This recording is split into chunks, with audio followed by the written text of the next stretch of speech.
So, PS5 Pro has been announced, and people are not happy. Well, it's kind of understandable. PlayStation is not in good waters lately. Basically, they're firing everyone. Their games are nothing special except like Astrobot, but you can't let one game dominate your entire thing. So, yeah, and the perks, and probably you already know the pricing of this thing is probably the reason why people are absolutely angry about this one. But there's more, and let's go see about it. We are on PlayStation blog where they are explaining. There's the whole article. I may leave it on the description, but yeah. So, upgraded GPU, advanced ray tracing, AI-driven upscaling. This is already pretty bad. Advanced ray tracing. We're reaching a point where ray tracing is reaching a breaking point. You can't go any better than what we do have right now. And that's a problem for the Western gaming industry because it's basically what they sold up until now, sacrificing gameplay for not all of games, but most games have been punished in order to elevate only the visual experience, sacrificing the gaming experience, which is also coincidental with the overabundance of live service games. Developers, or well, the corpus behind them, asked the developers to lower the gameplay likability in order to sell more skins. Basically, the efforts for the gameplay have been sacrificed, and they know that they can sell just a game you can just look at, sell skins, and they are gonna profit with minimum effort for the gameplay side. But now we're reaching a breaking point. You can't do any better than this. This is barely any enhancement from the previous version.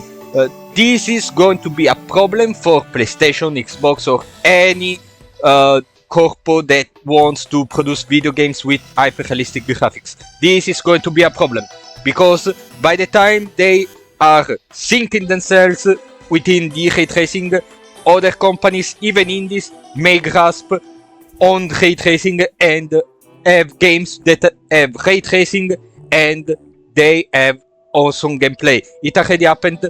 Elden Ring has put, after launch, the ray tracing compatibility and absolutely destroyed everything. And another thing people didn't like is the AI-driven upscaling. People do not like AI, but for some reason, big corporations, not all of them, but a lot of them, especially again Western, are putting AI in freaking everything. They are putting AI probably in the water at this point with the microplastics. It's yeah, people don't like it. Tech bros are gonna say, oh, AI is the future, AI is the future. Nobody gives a shit. One counterpoint you can have is AI upscaling is just for utility, it doesn't actually steal everything, but it's still a controversial point. But what angered people the most is the pricing. The pricing is basically $700 or pounds, I guess. I don't really know UK currency, I'm so sorry. And 800 euros, so for my European homies, that 800 euros is basically a bit higher than the average salary people get in my country. So we have come to a point where in some countries to buy a gaming console you gotta take a loan like you're buying a house. It's absolutely terrifying. And also 120 Japan yen, and I don't know. The worst thing is this console, as you may already have seen by the pictures that have been circulating online, does not have the disk drive. As you can read here, the disk drive and the vertical stand, for some reason, are sold separately.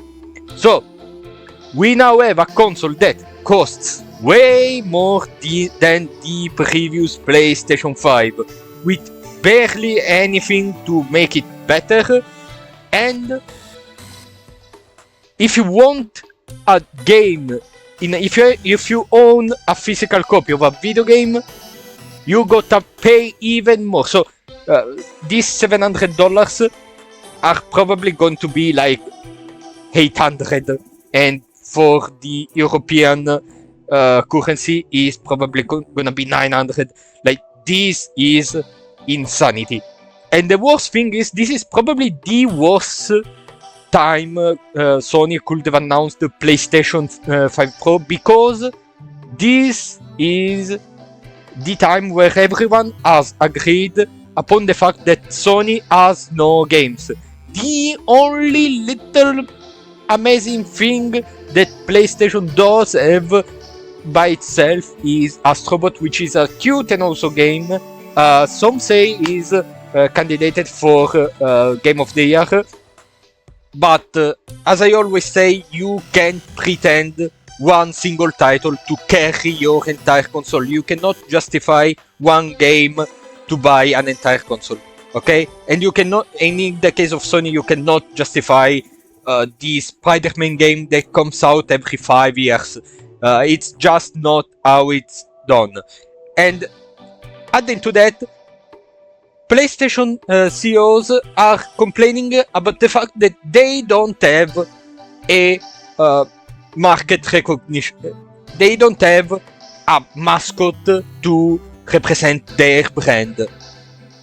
Which to veteran players like me, like old farts like me, is absolutely insanity. Because these guys ditched Crash Bandicoot, ditched Spyro, ditched Rayman, ditched a lot of people, a lot of mascots they could have chosen, and now they're complaining they don't have. I wonder, the original plan for Crash Bandicoot was to compete against Super Mario, okay? From Japan, these games were coming, you had Super Mario, you had Sonic. Sony wanted to do something else, PlayStation wanted to do something like that, and they went with Crash. Crash Bandicoot was an amazing game. They did make a newer Crash games recently. It was absolutely well accepted by the gaming community. Everybody loved that game. Everybody loved the fact that they came back to the original formula after the Mutants formula we had in the middle, which I personally did enjoy, but not everyone did, because they were more affectionate to the classical Crash experience, which I understand, I see their point. The original Crash formula is goated. And they just stopped doing it. It almost seems like they wanna fail intentionally. Like, someone at Sony is like, listen guys, this PlayStation 5 thing is starting to feel heavy on my chest. I just wanna fail and whatever. I really don't know where they're what are they thinking. And the worst part is, Star Rail has recently announced the physical version, which is just an excuse to sell a couple of gadgets for the PlayStation 5 Pro. But you need a need a DLC to put the discs in for the games in the console. We are reaching levels unseen before. Is this what late stage capitalism is like? Like, think about it. There's no games for these extremely pricey, barely better and diskless console. Barely any games. Barely any upgrade. Nobody wants this, and whoever wanted to play Astrobot already did.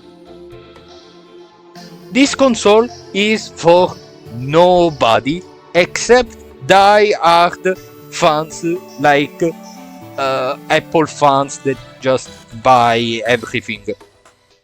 Everything you show up their throat, everything and everything their big favorite corpo will do, and they will insult everyone that disagrees or tries to talk ill about Sony. This console is for literally nobody, because let's take for example, here you can see a little bit of Black Myth Wukong, which a video is coming about Black Myth Wukong, stay tuned for that. But most games, most big games you can play on PlayStation, you can play everywhere else. You can play it on PC, you can play it on Xbox, which has a very similar problem, but Xbox is mostly trying to win thanks to the Game Pass, which is kinda working, but that's for another day.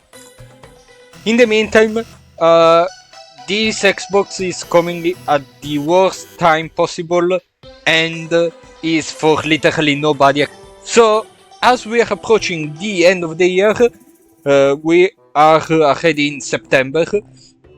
I can already see Nintendo nearing with its Nintendo Switch 2 announcement.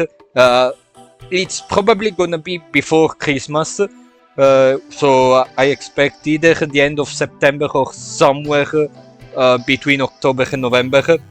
Not straight up in December. People need to know what they're buying, need to think about it a little bit more, and need to see what games are coming for the new Switch 2. But if it happens in the near future, that's probably gonna be the funniest thing Nintendo has ever done, because it's literally the final jab at one of his main competitors. So, that's pretty much all I had to say. Let me know what you think about it, and see you next time.